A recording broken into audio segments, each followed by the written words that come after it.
Bonjour à tous et bienvenue dans cette deuxième partie de tutoriel qui traitera de la mise en place des formules de notre tableau de bord des stocks 2022 répartis sur 3 entrepôts distincts ayant naturellement un tableau de bord globalisé.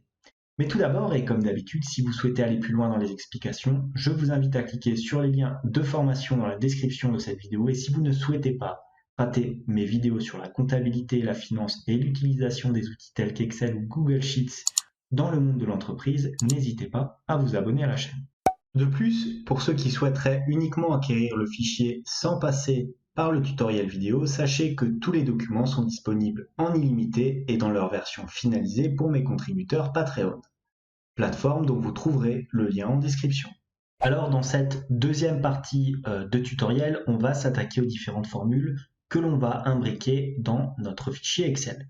Donc on va commencer par les formules les plus simples qui vont concerner à chaque fois les formules à inclure ici dans nos différents onglets d'entrepôt.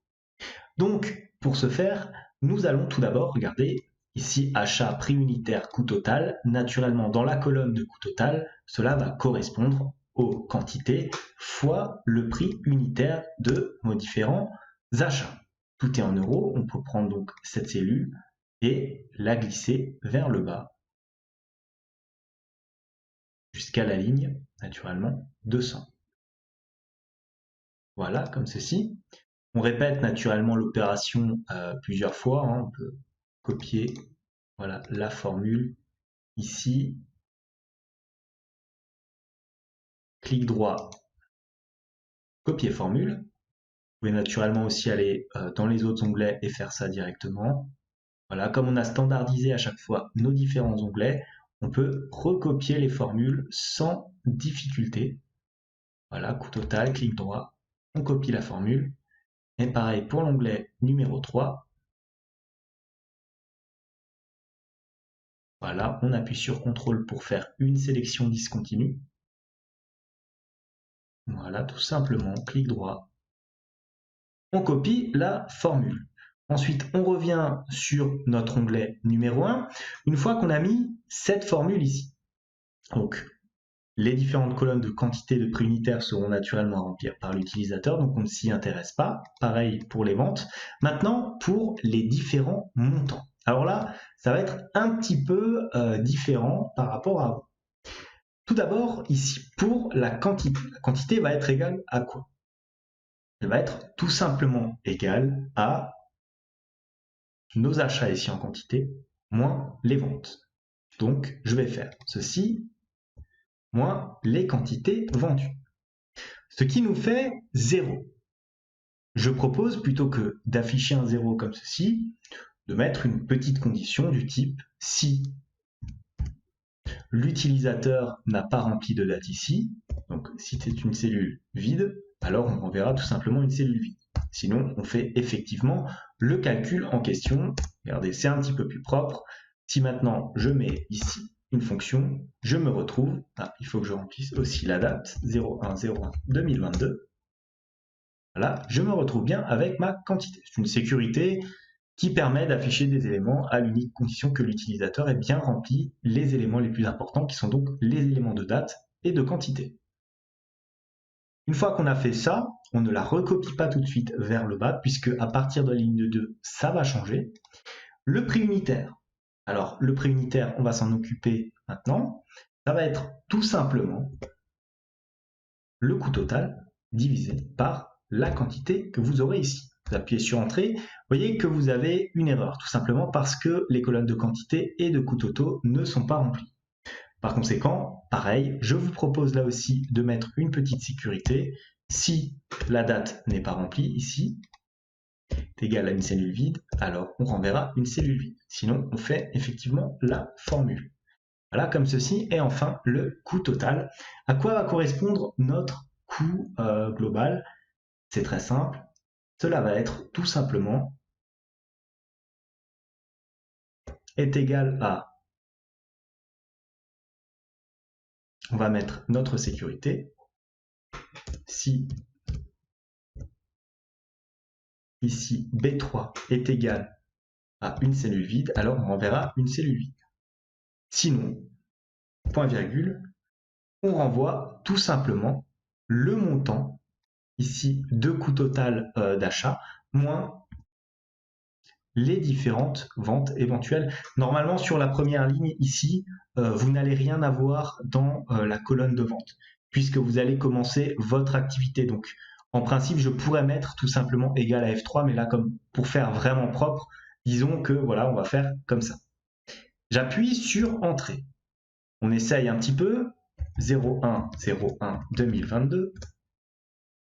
Je me retrouve ici avec un divisé par 0. Pourquoi? Parce que je n'ai pas encore rempli mes différentes colonnes. Si maintenant je pars d'un achat en quantité de 10 au prix unitaire de 15 €, je me retrouve bien ici avec un total de 150 € et ici un montant de 150 €. Je vous rappelle, pour la première ligne en principe, vous n'avez pas à remplir ici votre petite partie de vente. D'ailleurs, peut-être que je vais éventuellement le griser, oui, pour bien indiquer à l'utilisateur qu'il n'a pas à se préoccuper de cette partie pour l'instant. Alors, est-ce que j'ai le même gris? Voilà, comme ça. Maintenant, qu'est-ce que je fais? Je m'attaque à la deuxième ligne de mon tableau. Alors, ma deuxième ligne, c'est très simple. Est égal, on démarre comme avant, on met notre petite sécurité. Si ici, il n'y a rien de rempli, alors est égal à cellule vide, alors on renverra là encore une cellule vide. Sinon, quelle formule appliquer? C'est très simple, on va reprendre tout simplement le montant de quantité que nous avions ici, donc J3, plus la quantité de l'exercice actuel, ici, des achats, moins les ventes. Tout simplement, ça va donc nous donner le montant global. On ferme naturellement la parenthèse et on appuie sur Entrée. Pour l'instant, j'ai rien. Pourquoi? Parce que je n'ai pas rempli cette cellule. Le prix unitaire, là par contre, ça ne change pas. Toujours la même formule. Donc tout simplement, on fait un petit copier-coller de formule. Voilà. Et enfin, le coût total, vous allez voir. Alors, la formule va être à peu près la même que celle du dessus, sauf qu'on va apporter tout simplement une petite modification. Regardez, est égal, on ouvre la parenthèse. Petite sécurité. Si on ouvre la parenthèse, ici, nous avons une cellule vide, point virgule, on renverra une cellule vide. Sinon, et là, on applique notre formule. Cette fois-ci, nous allons prendre le montant global de la ligne précédente, donc le montant global de l'exercice, disons, précédent, plus le montant des différents achats, moins les ventes. On ferme notre parenthèse et on appuie tout simplement sur Entrée. Voilà. Si maintenant, je modifie, voilà, 02/01/2022, je rajoute, alors là, vous voyez, un petit souci, hop, on change le format. On va le passer en format tout simplement standard hein, sur notre colonne. Pourquoi? Parce que il s'agit naturellement d'un format monétaire, pardon. C'était bien le format standard, voilà, celui-ci doit être en monétaire, comme ça. Voilà, donc maintenant je place, si maintenant j'achète 15 unités à un prix de, on va mettre 10 €, je me retrouve pareil avec 150 €, mais avec un prix unitaire qui faiblit. Pourquoi? Tout simplement parce que nous avons acheté plus d'unités et moins cher. Donc le coût global de mon stock au niveau unitaire va baisser, ce qui mathématiquement est totalement juste. Une fois qu'on a fait ça, on peut naturellement prendre nos trois formules comme cela, faire un petit copier, sélectionner l'ensemble de notre colonne et faire tout simplement un clic droit, coller formule. Comme ça, voilà, vous avez fait vos petits éléments. Vous pouvez naturellement sélectionner à chaque fois votre colonne, voilà, et maintenant la recopier sur vos trois différents éléments. Là encore, l'utilité de standardiser vos fichiers. Vous avez juste à copier-coller la formule sans vous préoccuper de si ça va bien rentrer dans les cases ou pas. Voilà. On va mettre naturellement ça en gris aussi, pour bien respecter les différents éléments. On a bien toutes nos formules, on les a sur nos différents entrepôts. Et voilà donc pour ce qui était des différentes formules Excel pour nos petits onglets ici. Voyons maintenant le calcul des différents indicateurs que nous allons avoir sur notre onglet de tableau de bord. On démarre simplement le nombre d'employés. Donc là, il suffit tout simplement d'aller prendre à chaque fois dans les différents onglets votre case où vous allez inscrire le nombre d'employés. Voilà, onglet 2, nombre d'employés. Et enfin, dans le troisième onglet, entrepôt numéro 3, le nombre d'employés. Naturellement, la mise en forme, vous la changez, vous mettez une police, allez, on va mettre une police 20, le tout naturellement en gras, avec éventuellement une couleur automatique. Vous pouvez centrer les différents éléments au milieu. Ici, dans données globales, ça va représenter tout simplement la somme des employés dans vos 3 entrepôts. Là aussi, vous modifiez la mise en forme, vous mettez en police 20, le tout naturellement en gras. Vous prenez éventuellement une autre couleur, je vous encourage à mettre par exemple du vert et à centrer le tout. Le chiffre d'affaires global, alors ça va correspondre là encore à la somme de vos 3 entrepôts, comme ceci, et ça va être tout simplement la somme de vos différentes ventes par entrepôt. Donc voilà, comme ceci, somme, vous sélectionnez jusqu'à la ligne 200, vous appuyez tout simplement sur Entrée. Maintenant, petite astuce pour gagner du temps, vous copiez la formule comme ceci, vous la collez dans l'autre onglet. Voilà, vous changez tout simplement entrepôt 1 par entrepôt 2. Faites pareil ici dans la troisième cellule. Entrepôt 1 par entrepôt 3.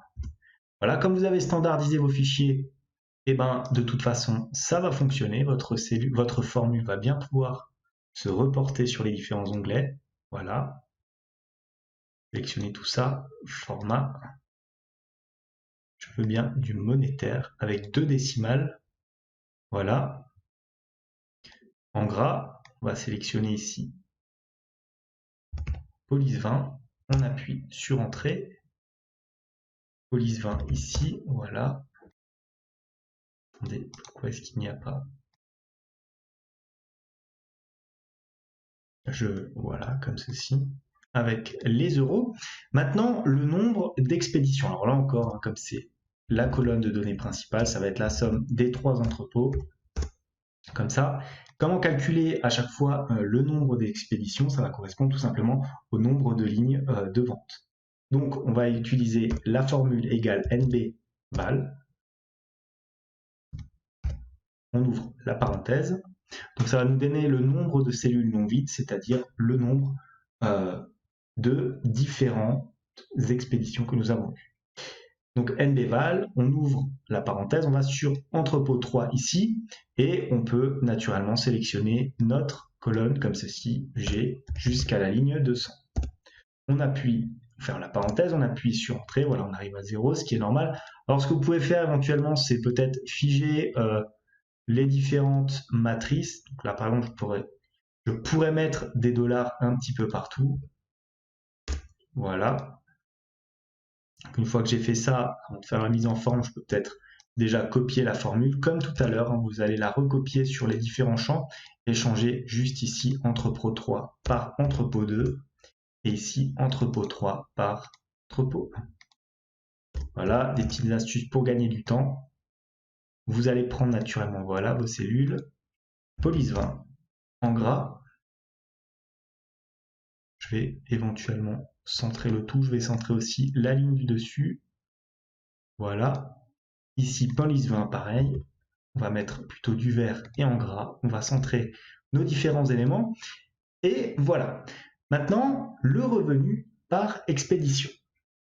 C'est très simple. Ça va être tout simplement votre chiffre d'affaires global divisé par le nombre d'expéditions. Donc, est égal à chiffre d'affaires global divisé par le nombre d'expéditions, comme ceci. Donc, vous pouvez faire tout simplement un petit copier-coller de votre formule. Voilà. Le tout en police 20, en gras. Pareil ici en police 20, en gras et en vert. Alors, divisé par 0, pourquoi? Parce que vous n'avez pas rempli votre tableau de bord. Donc, c'est tout à fait normal. Si éventuellement, vous souhaitez enlever cette erreur, donc tout simplement, vous mettez le petit indicateur si erreur. Donc, s'il y a une erreur, vous envoyez une cellule vide. Sinon, tout simplement, vous mettez votre formule. Vous pouvez recopier ça. Voilà, ça vous permet de faire un petit peu plus propre au niveau de votre fichier. Point virgule, on renvoie ça comme ça. Pareil ici, si erreur, la parenthèse, point virgule, on ferme la parenthèse, pareil ici. Après, ça change honnêtement pas grand chose, hein, c'est juste pour l'esthétique, puisque comme là, on n'a pas encore commencé à remplir notre fichier, mais une fois que vous l'aurez rempli, il n'y aura plus la division par 0. Voilà, on ferme la parenthèse, et voilà. Expédition par employé. Alors, pour calculer cela, il faut tout simplement prendre le nombre d'expéditions divisé par le nombre d'employés.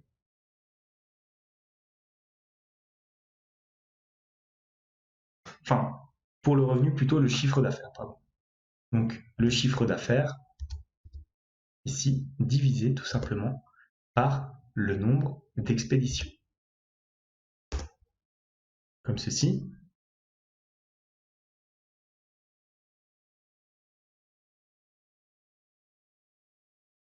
Pardon, je viens de le faire, je me suis un petit peu embrouillé. Donc on est bien sur expédition par employé. Et quand il y a des cellules vides, parfois je m'emporte un petit peu. Donc expédition par employé, c'est le nombre d'expéditions divisé à chaque fois par le nombre d'employés. Comme ceci, donc on fait un petit copier-coller de notre formule. Voilà, on recopie la mise en forme. Comme ça, police 20. Le tout naturellement en noir, aligné au centre. Ici, police 20. Là, on met tout ça en vert, en police gras, voilà. Alors moi, ce que je fais, c'est que d'habitude, je dois vous avouer, je laisse le fichier tel quel, hein, puisque au moins quand il y a une source d'erreur comme ceci, vous savez que le fichier n'est pas rempli. Le problème quand vous mettez ici 6 erreurs, c'est que parfois vous ne voyez pas, ou alors il faut faire éventuellement appliquer ici un 0 plutôt qu'un espace vide, ce qui vous permettra au moins de voir qu'il y a quelque chose dans la cellule. On va mettre 0, là on va mettre 0 aussi. On va mettre 0. On appuie sur Entrée, on centre le tout. Voilà, pareil ici, on va centrer tous les éléments. Et voilà donc pour nos formules. Naturellement, vous pouvez rajouter différents indicateurs. Je vous ai vraiment mis des indicateurs ultra basiques. N'hésitez pas éventuellement à me faire des commentaires en bas de cette vidéo pour me dire quel indicateur aurait-il été pertinent d'ajouter à ce fichier, sachant que naturellement, vous pouvez les ajouter vous-même.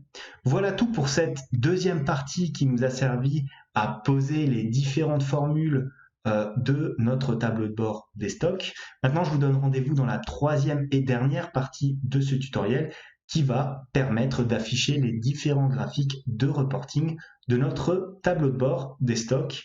En tout cas, moi, je vous dis merci et à bientôt pour la suite de ce tutoriel.